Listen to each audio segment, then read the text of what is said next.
Itu yang keutamaan yang paling besar. Kita diberi kesempatan oleh Allah Subhanahu wa taala untuk mencontoh orang yang paling dicintainya, yaitu Nabi Muhammad.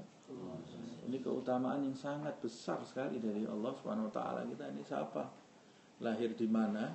Di zaman kapan kita tidak pernah ketemu Rasulullah sallallahu alaihi wasallam? Tidak pernah kita berjumpa dengan Nabi Muhammad SAW. Tidak pernah dengar suaranya Rasulullah sallallahu alaihi wasallam. Kita tidak tahu peristiwa turunnya wahyu dari Allah Subhanahu wa taala. Kita tidak pernah melihat wajahnya Nabi Muhammad sallallahu alaihi wasallam. Kita tidak pernah kumpul makan bersama Rasul, tidak pernah hadir satu ruangan bersama Rasulullah sallallahu alaihi wasallam.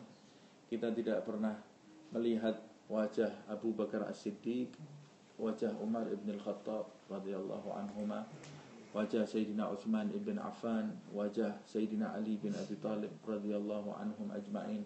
Tidak pernah berkumpul bersama sahabat Rasulullah SAW di dunia ini. Semoga nanti di akhirat kita dikumpulkan.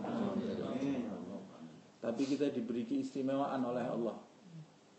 1000 tahun lebih setelah wafatnya orang-orang yang mulia itu, kita bisa mencontoh apa yang mereka kerjakan.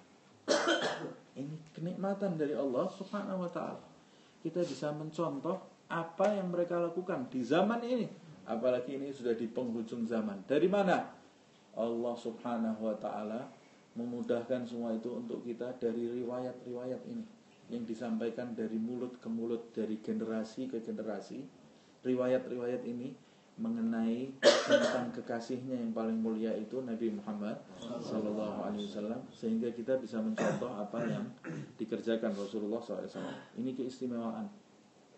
Alhamdulillah, kita bersyukur kepada Allah Subhanahu wa taala ala nikmatil Islam, ala nikmatil iman, ala nikmah nakunu ummata Muhammad sallallahu alaihi wasallam. Kita bersyukur kepada Allah Subhanahu wa taala, kita dapat nikmat Islam, nikmat iman, nikmat jadi umatnya Rasulullah sallallahu alaihi wasallam. Kata Al-Imam Abdullah bin Alawi Al-Haddad di dalam satu ucapannya, ini nikmat yang paling besar. Kita dapat kenikmatan lebih dari para konglomerat dunia ini. Andai mereka tahu apa yang kita dapat sekarang ini, kalau mereka tahu hakikat apa yang kita dapat sekarang ini, mereka mungkin akan saling bunuh-membunuh untuk mendapatkan apa yang kita dapat ini. Tapi mereka tidak tahu. Kadang-kadang kita juga tidak tahu bahwa kita ini sekarang bergelimang dalam kenikmatan Allah Subhanahu wa taala, dan pada hakikat kenikmatan yang sebenarnya. Hakikat kenikmatan yang sebenarnya. Semoga kenikmatan ini disempurnakan oleh Allah Subhanahu wa taala sampai di akhirat insyaallah.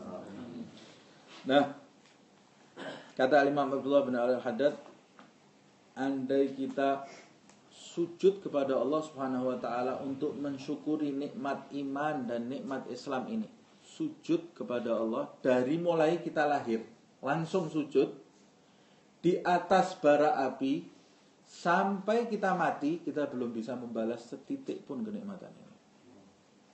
Belum bisa membalas.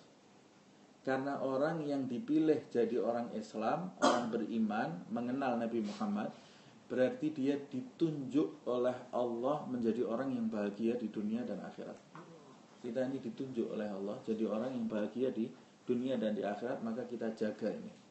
Kita jaga dengan apa? Dengan sunnah-sunnah adab Rasulullah SAW, dan dengan berteman dengan orang-orang yang bisa mendukung kita untuk menjaga iman kita sampai akhir hayat kita.